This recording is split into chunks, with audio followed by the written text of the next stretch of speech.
I think a lot has been written about sort of women in general. I mean, the book Lean In, I thought, had a lot of data, which was quite interesting. I thought the book was okay, but I thought the data points were probably even more interesting. I do think women are less aggressive in asking for things. I see it even in my babysitters. You know, I'll ask them, what do you get paid? They'll be like, well, what do you want to pay me? I'm like, well, I want to pay you nothing because you seem like a nice person, but if you're asking me, you know, and I'll have to then coach them through both sides.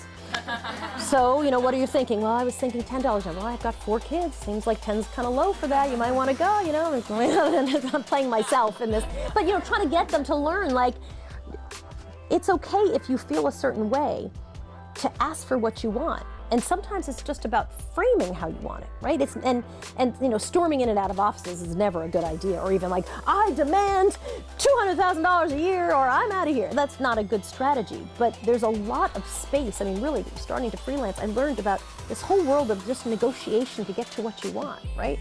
You know, people started saying to me, well, we want to hire you full time. I say, I'm non-exclusive. I work for nobody full time.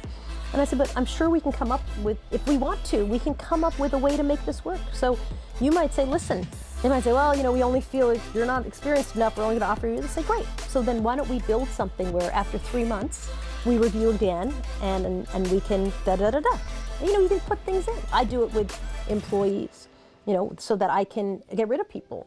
I put in I know I don't like firing people, so I had to put in a marker where I could, you know, at the 3-month mark, we're going to sit down and talk about whether we want to continue, right? It's a great, it forced me now to really be able to sit down, and that took my weakness, right? And I structured a thing that helped ease what is my weakness, basically.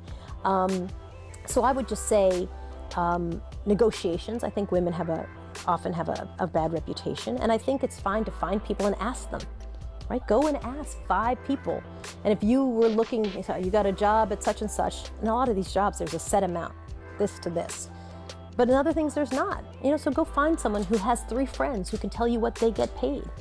And sometimes it's, well, you know, you're only gonna get paid this, but they'll give you lunch. You're only gonna get paid this, but they'll cover your transportation. You know, all those things, everything is so negotiable.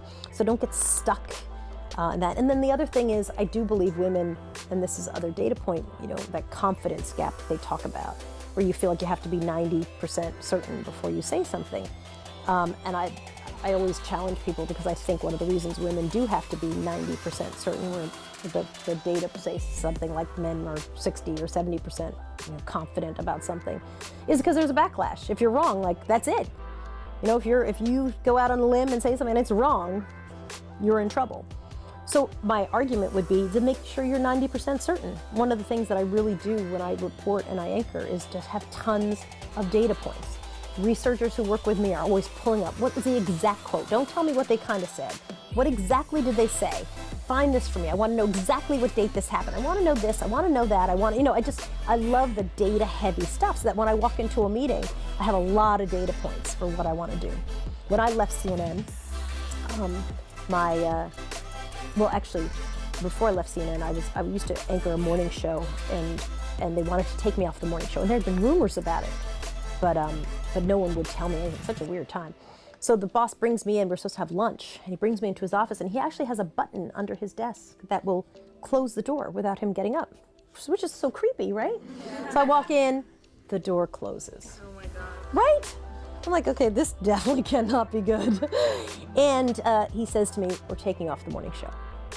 And I was like, okay, are we still having lunch, or was that not a thing? He's like, and he so expected me to fall apart that I think he then got like, okay.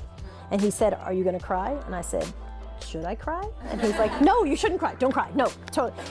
What had happened the night before, I said to my husband, it's so weird. I feel like, and friends were telling me, there's conversations that are happening about you getting taken off the show, da-da-da-da-da.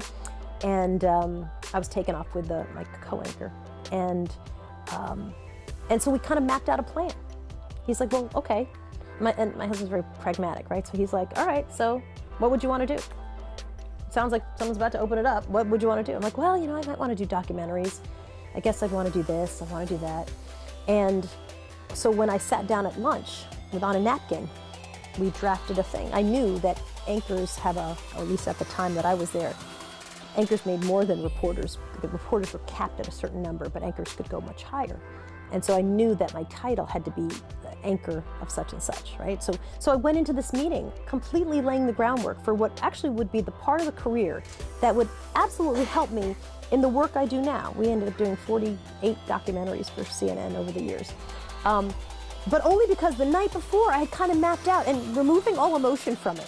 What would you want to do? I was like, okay, well, I guess I could do this, and I would do that, and I'd probably call my title this, that sounds good, and I'd want it to be like this, and I'd want to be based here, and then this is, what I think I could do. And I had the upper hand in the meeting because he was so worried about was I about to fall apart, and I was just like, no, like, so can we order the lobster? Because it was just so funny. And that job ending, which was pretty traumatic. It's a very embarrassing thing to have to sit on air when the newspaper starts telling everybody you've been fired and you've been fired. I mean, it's a really terrible, terrible feeling. Was the greatest thing that ever happened. I got to start doing documentaries for CNN. It solidified my reputation. I would end up going off to cover Katrina and all this live stuff. And every single thing I've done since then has all been based on the quality of the work that I did from a job that I made up on a napkin. And I was just in a bit of a panic. So one, I would say don't worry too much. It's always in the moment. Like, what can you do in that moment? And always just think about, like, if you can remove the emotion from it, what do you want? Like, what do you want out of it? Is it, I want to get paid more money? Is it, I don't want to work Fridays anymore? What is it that you want? Don't get mad and all that other stuff in it. Just like, what do you want out of the job? And work from there.